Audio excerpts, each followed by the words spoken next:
Today, I'm going to tell you one of the most notorious stories about a hair transplant clinic ever. A clinic that was so bad that it got shut down. Correction, it wasn't shut down. They actually closed it themselves because the volume of complaints were becoming astounding. I'm going to tell you about some of the clever and devious tactics they used to entice customers. We're going to have a look at their outrageous prices. And we're also going to have a look at some of the red flags the clients should have really seen if they had done their research properly. It's gonna be a good one. Let's go. So who is this warning for? If your idea of researching a hair clinic is just about looking at before and after photos and then deciding on that, then this video and this warning is specifically for you. If your expression right now looks like my expression on that picture, oh my god, that's exactly what I do, that's me, then you need to watch the rest of this video. Let me just explain exactly what I mean by just looking at before and after photos. So I believe the majority of people, when they come to look for a hair transplant clinic to have their procedure with, they go online on forums and YouTube and they just look at before and after pictures of people who've had work with the clinic, videos, and they'll probably look a little bit like that guy, really excited, can't believe how good these results are, I'm definitely going to book with this clinic. Of course, the next step is to go ahead and book with the clinic. They just pick up the phone and book with the clinic, and they do no other research, nothing else. So let me give you the backstory. The company is called KSL Hair, and it's a little bit complicated. They have a branch in Scotland. The branch that got in trouble and got shut down is the one in Scotland, but to this day there's another sister company, even though they say that they've got nothing to do with them, but they're also called KSL Clinic in Kent and in Manchester, England. So the clinic is still in existence, even though the one in Scotland got shut down, and their tactic was to do celebrity endorsements, the one in Scotland. So what they would do is they would get a couple of celebrities, give them a really good hair transplant, then entice other customers to have hair transplants with them at enormous prices. And when I say enormous prices, it's some of the highest prices I've seen, as we will see a little bit later on. So now let's have a look at some of these celebrity clients they had with them to begin with, and you can't deny that the hair transplants on the celebrities look quite good. So let's have a couple of examples, two of the most high profile ones. So this is client number one. This is a player for Celtic in Scotland. If you know anything about football, you will know who he is. He plays for Celtic. So this is him before the hair transplant procedure, obviously balding quite badly, young guy. And this is another picture of him showing the extent of his baldness before the procedure. And I believe this is him with the founder of the KSL Hair Clinic in Scotland, the one that got shut down. I don't want to really mention his name, but the guy on the right is the owner of the company, and he's now, I think, out of business, and he's been accused of being a con man and all that stuff. So that's a long story. I'm assuming that picture is just before his procedure. And this is him afterwards. This is him as he looks now. I mean, I made sure as best as I can to make sure that these pictures are as recent as possible. So, I mean, you can't really say that's a bad hair transplant. It looks, obviously we don't know what it looks like from the top, but at the front it looks really, really good. And here's another picture of him quite recently. And as you can see, the hair transplant, it still looks good. So, not a bad hair transplant. So here's the second celebrity client. They had another Celtic footballer, but I don't know why they went for Celtic footballers. And this is how he started before. So again, receding quite badly. And this is him with the clinic, with a member from the clinic, the KSL Hair Clinic, before the procedure. And let's have a look what he looked like. I think this is very shortly after the procedure, maybe a few months after the procedure. You can tell the hair transplant is still bedding in, is still growing. And this is him now. I think he's signed for a different club now. So this is his presentation for the new club. And his hair actually looks even better than the last guy. Really, really good. And this is another recent picture of him, I believe.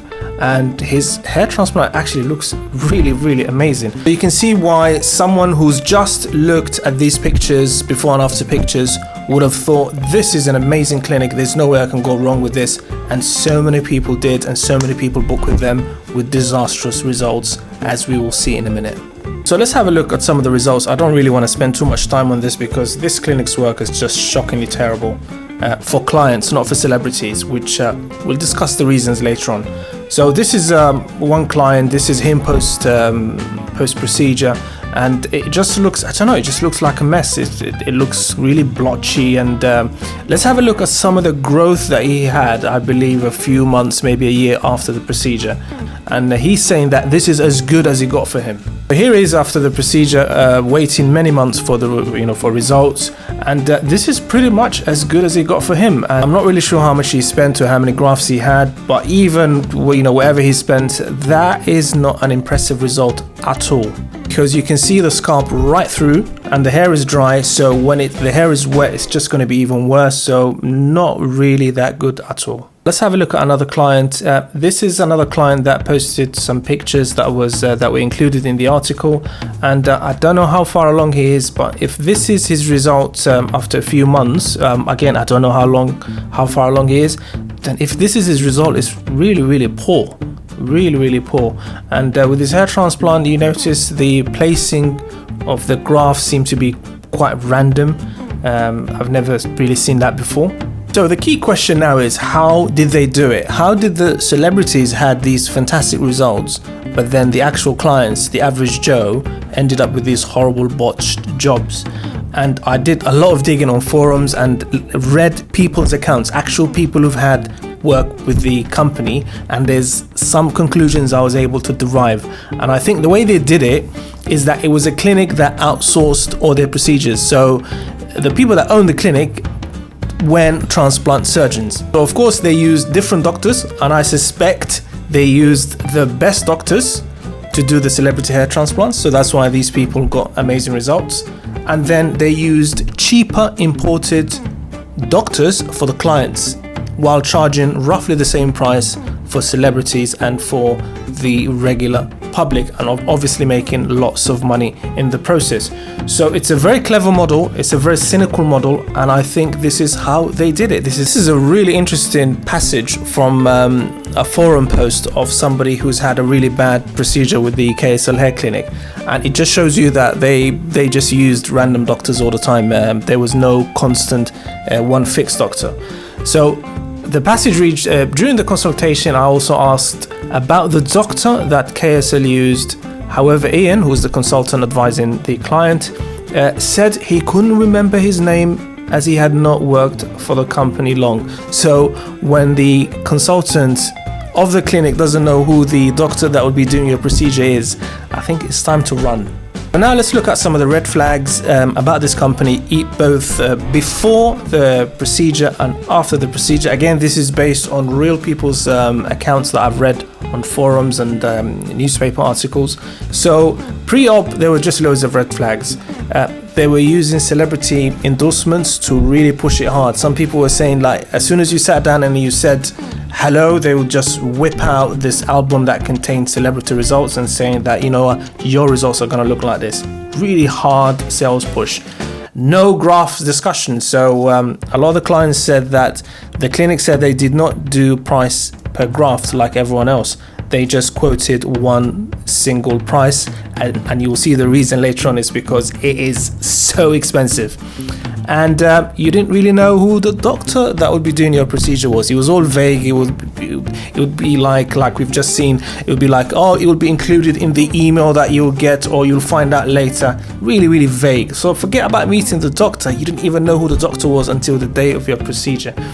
And the price I worked out for one client, £8,000 for 1,400 grafts. That's nearly £6 or $8 per graft. I mean, I haven't seen anything that expensive, not even in Canada or America, you know, those expensive. Never seen anything like it.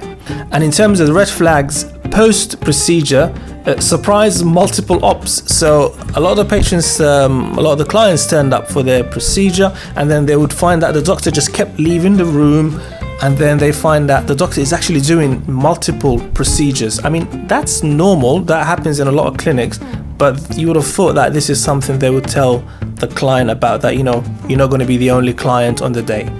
Another one is the second procedure. So one client said that after his 12-month review, he said that he's not really happy with his results, and they immediately suggested a second procedure, within 12 months. That is way too early to be thinking about a second procedure.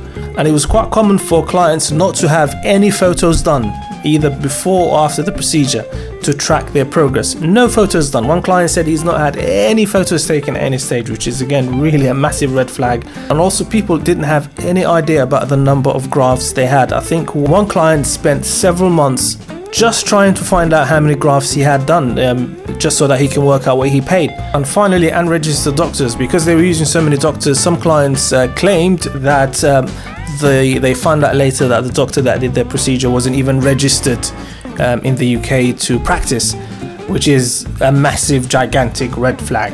So what do we learn from this? I think 2 lessons. The first one is you've got to do proper research. Looking at a bunch of pictures or videos of before and after results that look good, that's not research. Don't get me wrong, looking at before and after pictures is very important, but it's not the only thing. That's why my review videos are about 20 minutes long, because we look at the professionalism, the integrity, the authenticity, the ethics of a company before we consider dealing with them. And the second lesson is watch out for red flags, listen to your gut instinct. There were so many red flags with this clinic even before the procedure. I've noticed in all the client stories, all of them mentioned all these red flags.